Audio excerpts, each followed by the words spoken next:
So this is actually a really cool story and just another testament to the growth of women's basketball as a whole, specifically in this instance, the WNBA.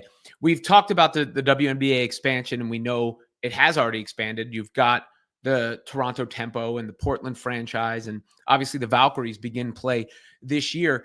But there is another bid about a team in Nashville, the Tennessee Summit, which is obviously an homage paying respect to legendary Tennessee head coach Pat Summitt.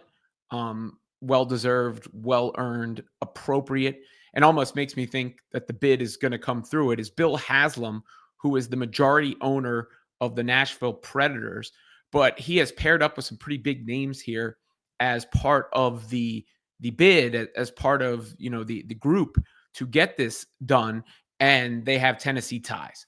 And those the two names, I mean, one of them is Tim McGraw, but the names that stand out in as relevant in this space in that regard, another is Peyton Manning, who just did the commercial with Caitlin Clark, but is obviously a former Volunteers quarterback, and famously went on to have a legendary NFL career and is now in the broadcasting and production sphere. And then there is Candace Parker, who, of course, also a Lady Vols legend. Well, Peyton wasn't a Lady Vols legend, but Volunteers legend and a Lady Vols legend, also applies to Pat Summitt. And Candace Parker went on to do what she did at the WNBA level as well. So I don't really have much to add to that other than it's really cool. And it has to, you would think, give them a leg up in this new round of expansion. I think this is the last team under this current expansion. Not that Tennessee got it, but the last, bids coming in, and one team will be chosen, if I understand it correctly.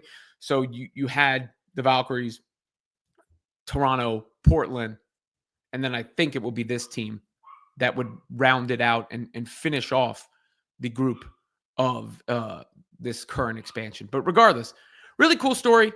And it would make them the 16th franchise in the WNBA, which makes sense numbers-wise, honoring the legendary Pat Summitt, having the people behind it who can be the faces of the organization with the ties to Tennessee in Peyton Manning and Candace Parker, and also in an area that I think is really bubbling right now. And I've heard of a lot of people moving there, a lot of businesses moving there, and it just seems to me, having seen the name, having seen it fitting, that Tennessee fits the WNBA to a T.